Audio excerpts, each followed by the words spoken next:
Bonjour à tous. Bon ben ça y est, vous êtes arrivés à Santiago de Compostela, votre pèlerinage touche à sa fin et maintenant vous allez devoir rentrer à la maison. Je vais vous expliquer dans cette vidéo les différentes possibilités pour ça. C'est parti!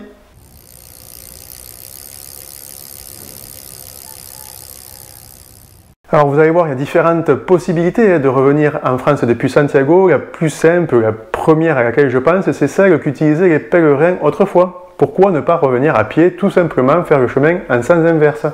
Bon, ok, c'est pas forcément la plus simple, mais bon, pourquoi pas, c'est une possibilité. Allez, passons vraiment aux choses sérieuses. La première façon de revenir, c'est pourquoi pas revenir en train.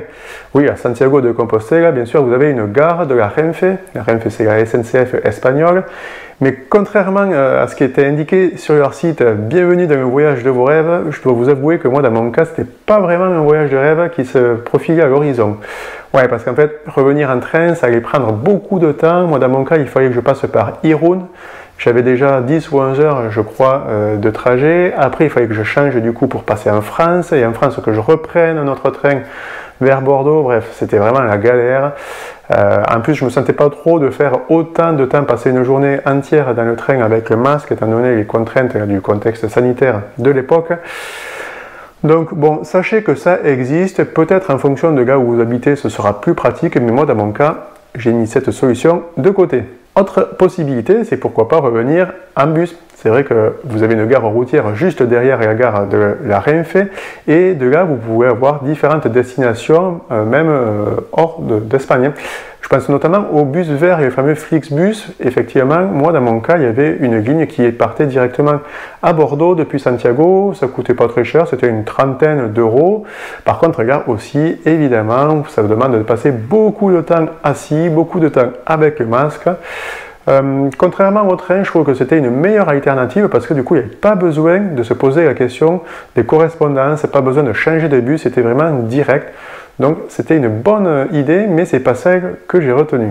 Ensuite, j'ai réfléchi à l'avion. C'est vrai qu'à Santiago de Compostela, vous avez un aéroport, et vous savez très bien en plus qu'il y a un aéroport, puisque si vous arrivez par le Camino, vous l'avez scrupuleusement longé, vous avez même fait le tour.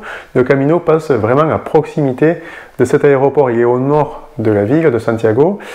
Et pour entrer en France, en fait, vous avez deux compagnies. Vous avez la compagnie Transavia, qui est une compagnie française, et vous avez la compagnie Vueling, une compagnie espagnole.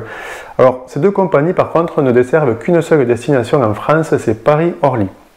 En fonction des compagnies, les tarifs varient. Quand j'ai fait mes recherches, Transavia était la moins chère, avec des billets de l'ordre de 30-40 euros, tandis que Vueling avait des billets un peu plus chers, mais ça s'expliquait par le fait qu'il y avait une correspondance chaque fois à Barcelone. Alors j'ai pas retenu cette solution parce qu'en fait l'avion c'est vrai que c'était rapide, mais par contre ça m'a mené à Paris, et à Paris ça m'obligeait à prendre un autre moyen de transport pour redescendre à Bordeaux, en l'occurrence le train, et du coup voilà, je me suis dit que c'était pas l'idée dans laquelle j'étais, et j'ai pas retenu cette solution là. Ensuite, c'est vrai qu'il existe des solutions de covoiturage, on les connaît toutes, les BlaBlaCar et compagnie. Alors je ne connais pas les noms pour la partie espagnole, mais j'ai pas du tout cherché une seule seconde sur ce moyen de transport là, parce qu'en fait, je me suis dit que ce serait trop compliqué de trouver quelqu'un qui allait faire vraiment le trajet dont j'avais besoin et le bon jour. C'est-à-dire vraiment que toutes les circonstances soient réunies. Bon, c'est peut-être le cas pour certains, mais moi dans mon cas, j'ai même pas cherché une seule seconde.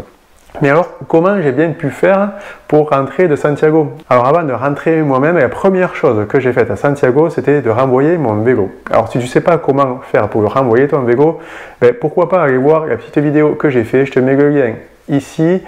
Je t'explique vraiment la façon dont j'ai fait, c'est très simple, ça coûte pas très cher et c'est assez pratique. Comme ça ensuite, tu n'as plus qu'à te soucier de toi. Alors moi dans mon cas, comment j'ai fait pour revenir de Santiago? J'ai utilisé deux moyens de transport. En fait, j'ai déjà pris le bus, mais un bus vers Porto, au Portugal.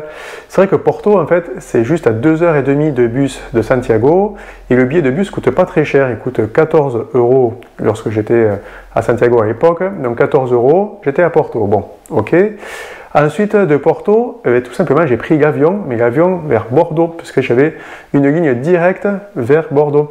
Et en fait, ça m'a pas coûté très cher non plus, puisque le billet était à 19 euros. Donc vous voyez, 19 euros d'avion, 14 euros de bus, ça fait pas très cher au total pour revenir.